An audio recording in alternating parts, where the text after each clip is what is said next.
What does that mean? The mind can be a dangerous place or a very great gift. We live in two environments. Our consciousness is aware of two environments simultaneously, the outside world and our inner state. For now, I'm going to call the inner state the mind. It's, of course, a little more sophisticated than that, but the mind will do just fine. What we'll find is that most of us, almost all of us, put almost entire focus of our lives on the outer environment. Why? It is the inner environment that we really care about, but the only way that we have learned to change our inner environment, since we're not really very conscious and aware of the inner environment, is to change the outer environment. Let's take an example. You're feeling lonely inside.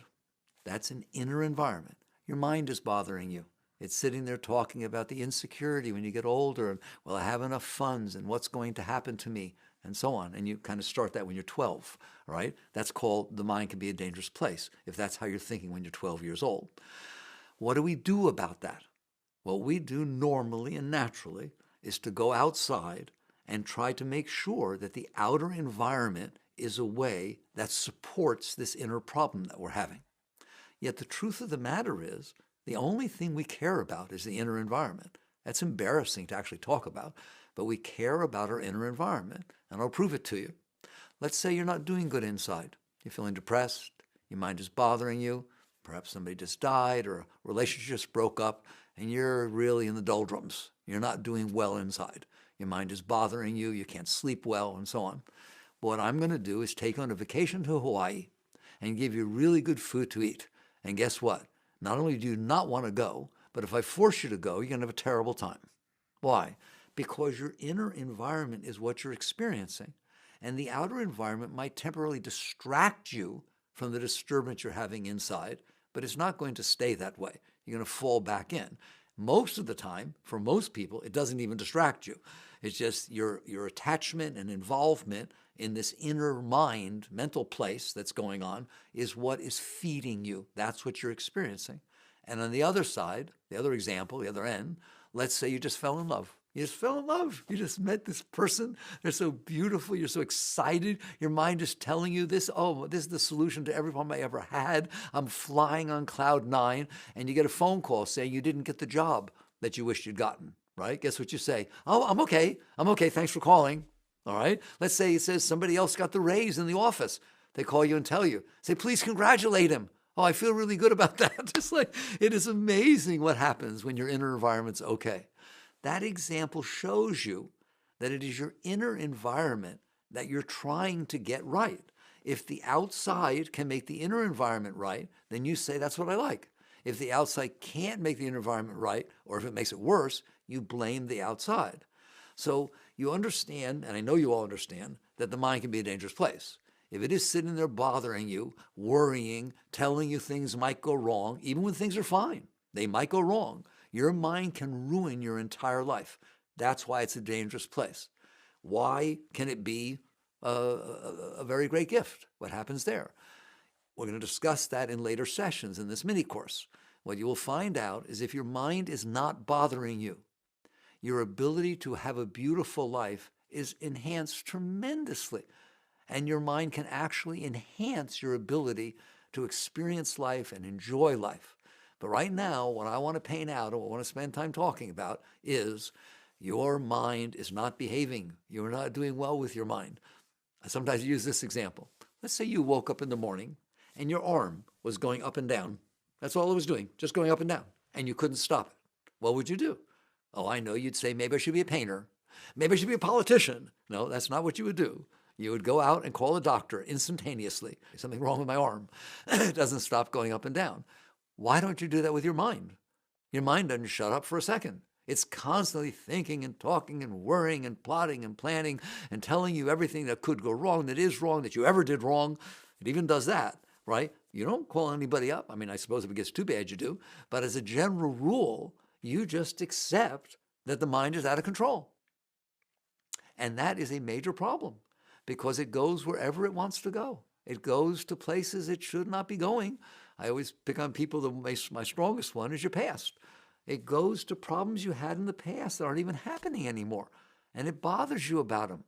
So the mind in and of itself What is going on in your mind is what determines the quality of your life. But we don't deal with it that way.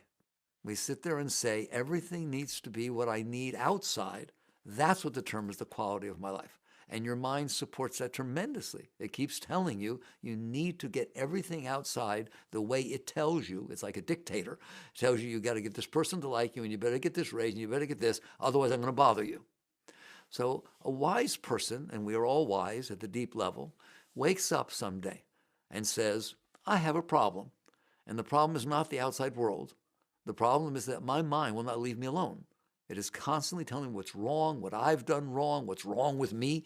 That's the terrible part to think. We talk about bullies nowadays. It's a terrible problem for sure.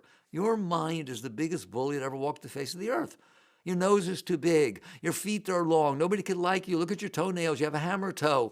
All right, your hair, look, it's turning gray. That's terrible. Oh, look, you have a wrinkle on your face. Your mind just constantly badgers you to say that things need to be the way it made up that they need to be. That is a very dangerous place to live. What people don't understand, it does not have to be that way. It can be a beautiful place to live.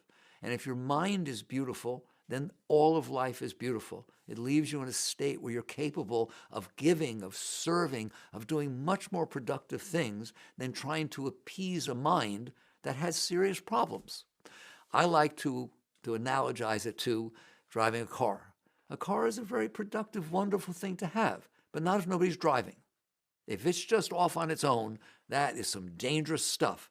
Same with your mind. The mind, as we'll discuss in the next session, is a wonderful tool. It's a beautiful thing. If you drive properly, if you're using it, if it's just off on its own, it goes off the tracks. My personal journey taught me a great deal about this particular shift from the mind being dangerous to the mind being beautiful. Because I didn't start off trying to make the mind beautiful. I started off trying to make the mind go away. I saw how dangerous it was. That's very easy to see, how much trouble that thing causes. You just walk around and it's constantly telling you what you did wrong and what you should have done and what's wrong with somebody else and decision making. And it drives you nuts. And I didn't want that. I decided that I can't live my life with that going on. I want to have a deeper life than that. My particular self, I actually stepped aside when I was coming out of college. I was in graduate school and moved out to the woods and figured I'm going to do meditation. I'm going to do intense meditation until I stop this thing. Fortunately for me and for you, I learned that that's not the right path. That is not how you appreciate and learn the great gift that the mind can be. That's how you bludgeon the mind to make it shut up. And the more you fought with it, the more it fights back.